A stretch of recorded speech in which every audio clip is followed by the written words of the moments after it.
You probably noticed I don't feel about that war the way we were told we were supposed to feel about that war, the way we were ordered and instructed by the United States government to feel about that war.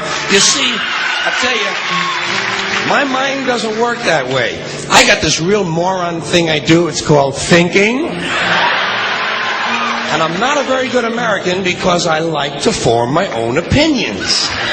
I don't just roll over when I'm told to. Sad to say, most Americans just roll over on command. Not me. I have certain rules I live by. My first rule, I don't believe anything the government tells me. Nothing. Zero. Nope.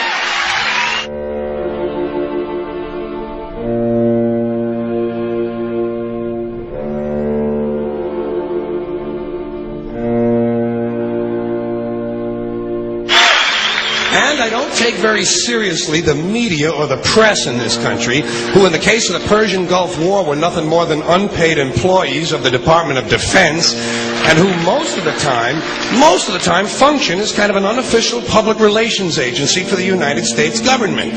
So I don't listen to them. I don't really believe in my country. And I gotta tell you folks, I don't get all choked up about yellow ribbons and American flags.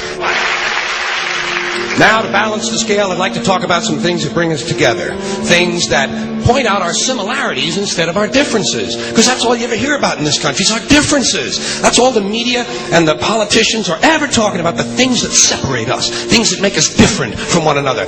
That's the way the ruling class operates in any society. They try to divide the rest of the people. They keep the lower and the middle classes fighting with each other so that they, the rich, can run off with all the fucking money. Fairly simple thing, happens to work. You know, anything different, that's what they're going to talk about. Race, religion, ethnic and national background, jobs, income, education, social status, sexuality, anything you can do, keep us fighting with each other so that they can keep going to the bank. You know how I describe the economic and social classes in this country? The upper class keeps all of the money, pays none of the taxes. The middle class pays all of the taxes, does all of the work. The poor are there just to scare the shit out of the middle class. Keep them showing up at those jobs. Politicians know that word. They use it on you. Politicians have traditionally hidden behind three things: the flag, the Bible, and children. No child left behind. No child left behind. Oh, really? Well, it wasn't long ago you were talking about giving kids a head start. Head start? Left behind? Someone's losing fucking ground here. But there's a reason. There's a reason. There's a reason for this. There's a reason education sucks, and it's the same reason that it will never, ever, ever be fixed. It's never going to get any better. Don't look for it. Be happy with what you got. Because the owners of this country don't want that. I'm talking about the real owners now. The big, the wealthy, the real owners, the big wealthy business interests that control things and make all the important decisions. Forget the politicians. They're irrelevant. The politicians are put there to give you the idea that you have freedom of choice. You don't.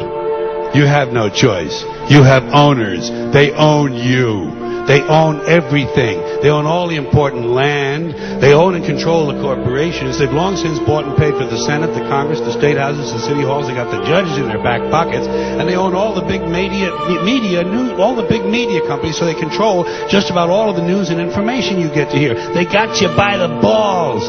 They spend billions of dollars every year lobbying to get what they want. Well, we know what they want. They want more for themselves and less for everybody else. But I'll tell you what they don't want.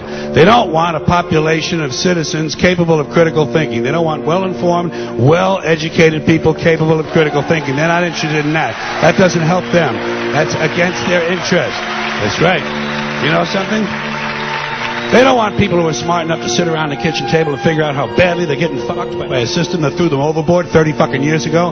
They don't want that. You know what they want? They want obedient workers. Obedient workers, people who are just smart enough to run the machines and do the paperwork and just dumb enough to passively accept all these increasingly shittier jobs with the lower pay, the longer hours, the reduced benefits, the end of overtime, and the vanishing pension that disappears the minute you go to collect it. And now they're coming for your Social Security money. They want your fucking retirement money. They want it back so they can give it to their criminal friends on Wall Street. And you know something? They'll get it. They'll get it all from you sooner or later because they own this fucking place. It's a big club, and you ain't in it. You and I are not in the big club.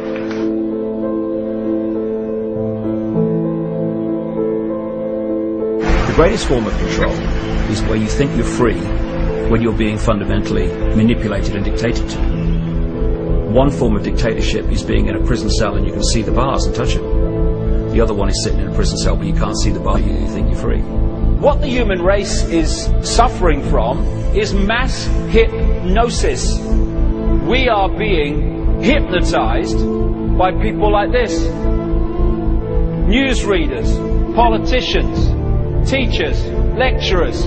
We are in a country and in a world that is being run by unbelievably sick people. The chasm between what we're told is going on and what is really going on is absolutely enormous. The greatest hypnotist on planet Earth is a oblong box in the corner of the room. It is constantly telling us what to believe is real.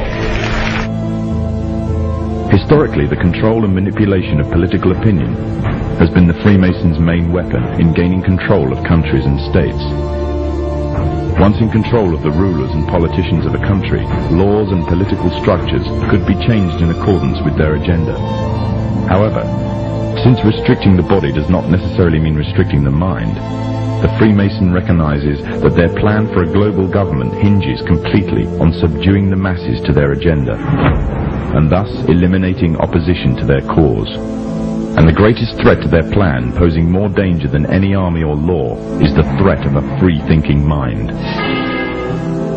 In order to eliminate this threat and to achieve their objective, the Masons have set about the boldest plan ever devised: the complete control of every aspect of human life, your life. And the weapons they are using against you are in your very homes, entertaining you and your children, and gradually indoctrinating you without you even realizing.